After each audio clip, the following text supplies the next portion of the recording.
Assalamualaikum warahmatullahi wabarakatuh. Hamdan bila ghayah, asyukuru bila nihayah, asyhadu an la ilaha illallah wahdahu la syarika lah, wa asyhadu anna sayyidana Muhammadan abduhu wa rasuluhu la nabiyya ba'dah. Allahumma salli ala sayyidina Muhammad wa ala ali sayyidina wa maulana Muhammad. Hadirin yang Allah muliakan, siang hari ini insyaallah kita bahas kitab Qawaidul Mukhtarah tentang silaturahmi.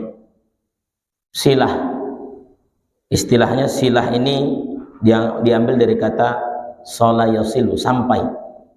Silah itu artinya bentuk masdar daripada kata sala yang bermakna hubungan. Ada beberapa yang ada kaitannya, termasuk salat juga. Salat kata Habib Zain itu silatun bainal abdi wa rabbih, hubungan antara hamba dan Allah. Maka orang yang menjaga hubungannya dengan baik kepada Allah, menjaga salatnya, maka dia termasuk orang yang telah menjaga hubungannya dengan Allah. Kalau dia jaga salatnya, maka hubungannya dengan Allah pun baik. Kemudian ada silaturahmi, silatun bainal abdi ilal abdi, hubungan hamba kepada hamba. Nah, kalau dia jaga hubungannya kepada sesama hamba, maka Allah senang, Allah sayang. Ketika Allah sayang, maka Allah akan tolong, Allah akan lindungi. Dan ada juga satu lagi, silat. Bahasa orang bilangnya sile. Ternyata asal katanya sama juga, silah.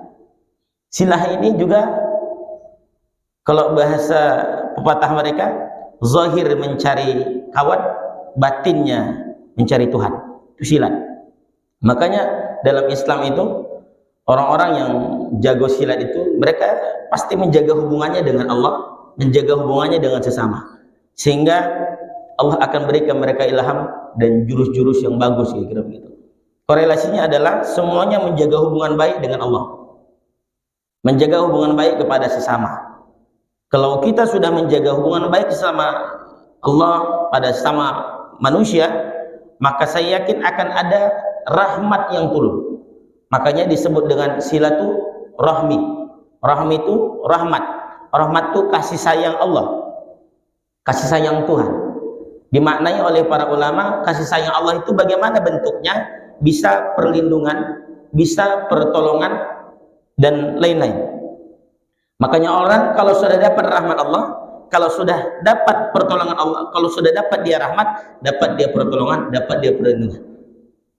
Dan ada ancaman bagi orang-orang yang memutuskan silaturahmi, hubungan silahnya dia putuskan, baik kepada Allah tentu durhaka. Kalau pada sesama manusia pun ada ancamannya. Dalam kitab Qawaid disebutkan dalam sebuah hadis yang diriwayatkan oleh Imam Bukhari dalam kitab Adabul Mufrad di halaman 63. Dalam kitab Imam Baihaqi juga, ya, hadis ke 7590. Apa bunyi hadisnya? Ini agak apa namanya? Ada sangkut pautnya juga ini. Ya, apa Ustaz? Nanti saya sampaikan. Kata Nabi alaihi salatu wassalam, "Innar rahmata", rahmat Allah itu, kasih sayang Allah itu, kalau kita makna secara luas, pertolongan Allah itu, perlindungan Allah itu, la tanzilu, tidak akan turun, tidak akan Allah berikan ala kaumin, kepada satu kaum. Kaum ini kalau makna luasnya berarti kita orang Indonesia. Kalau kita maknakan secara kecil, kaum berarti satu Bang Riau ini, satu kaum semua tuh. Rahmat Allah tidak akan turun kepada satu kaum ini, fihim qati'ur rahim, kalau ada di dalamnya, ya, kalau Bang Riau kita sebutkan, kalau ada orang di dalam itu qati'ur rahim, yang memutus silaturahim. Bayangkan. Fanzur, kata ulama, kata para ulama mengomentari hadis itu, coba renungkan. Idza kanat dirrahmah, kalau rahmat Allah itu la tanzilu ala qaumin, tidak turun disebabkan oleh sebuah kaum, bisababi kauni qatir rahmi, karena sebab ada satu orang yang memutus silaturahim, tidak turun rahmat Allah kepada satu kaum. Itu kan parah. Semua kena. Makanya kenapa kita sholat itu 5 kali sehari semalam itu? Supaya kita tadi sudah ketemu nih di bank. Kita buat contoh kecil, di bank ini kan kita kerja, ada yang mungkin tersinggung, tersikut segala macam.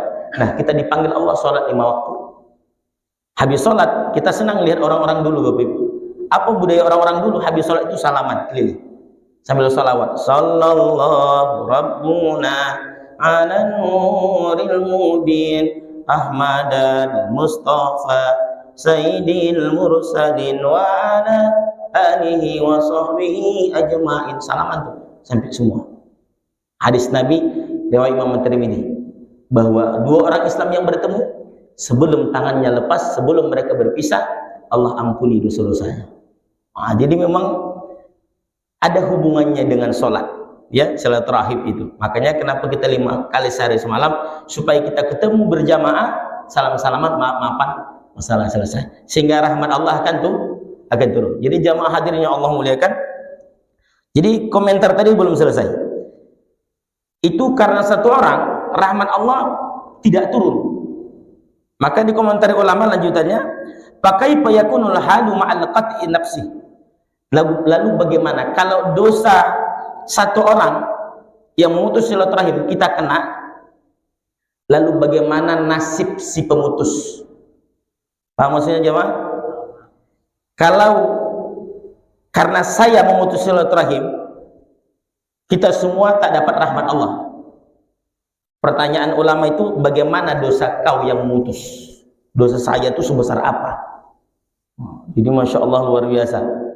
Ya, luar biasa sekali azab orang-orang yang memutus silaturahim itu.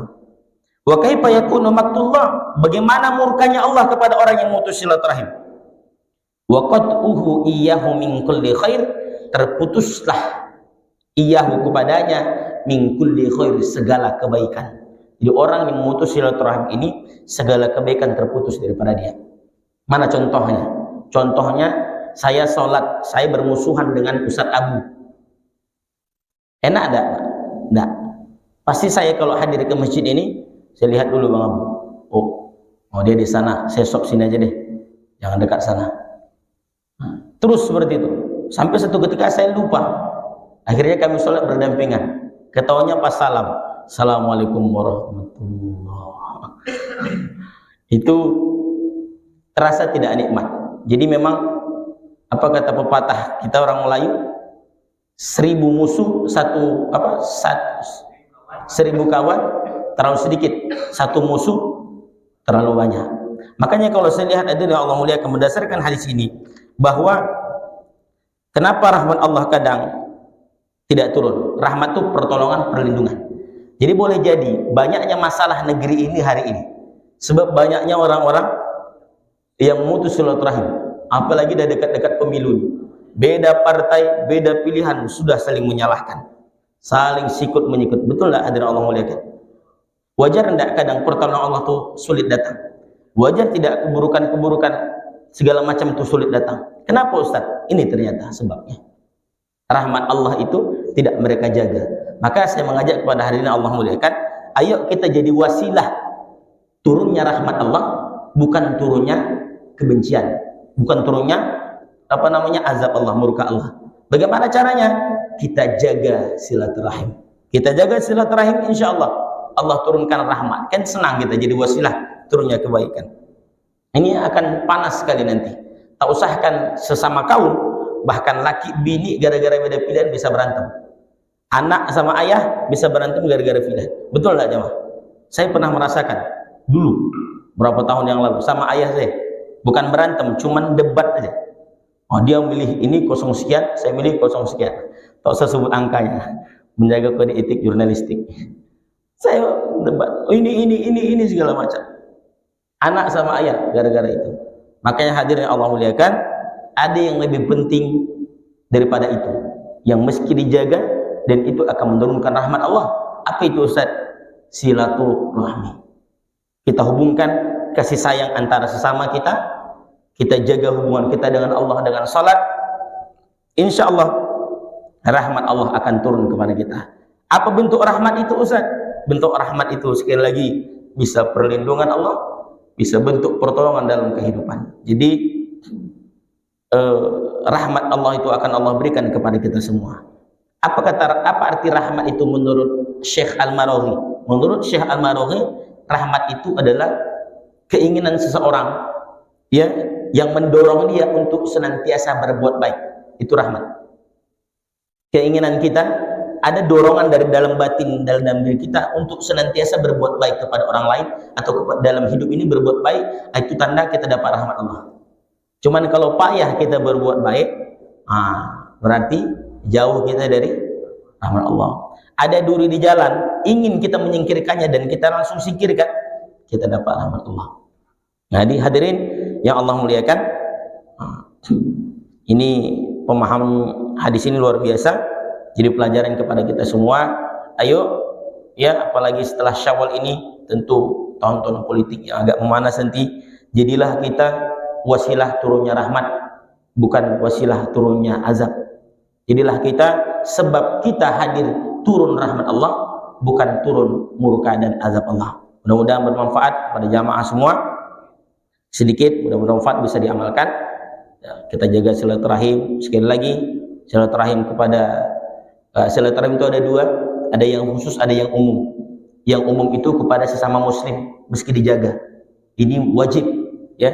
Ada yang khusus itu kepada keluarga-keluarga terdekat yang kita nafkahi, ya, sanak famili saudara, itu adalah silaturahmi yang khusus. Sampai ada dulu ceritakan oleh Ibnu Hajar, muridnya Ibnu Hajar Al-Haytami, ada seorang soleh yang tak dapat ampunan Allah dia, ya, bahkan masuk kategori orang neraka setelah diketahui apa penyebabnya. Dia punya saudari perempuan yang ia putuskan silaturahimnya. Hanya gara-gara itu dia putuskan silaturahim, dia bagian daripada orang-orang masuk neraka. Maka itulah kenapa kita habis bulan Ramadan ini ada istilah halal bihalal, silaturahim, maaf-maafkan. Agar apa Ustaz? Agar bersih kita dari dosa, kemudian menjalani kehidupan itu penuh dengan pertolongan dan keberkahan. Mudah-mudahan bermanfaat. Allahumma fi'lakum mitariq. Wassalamualaikum warahmatullahi wabarakatuh.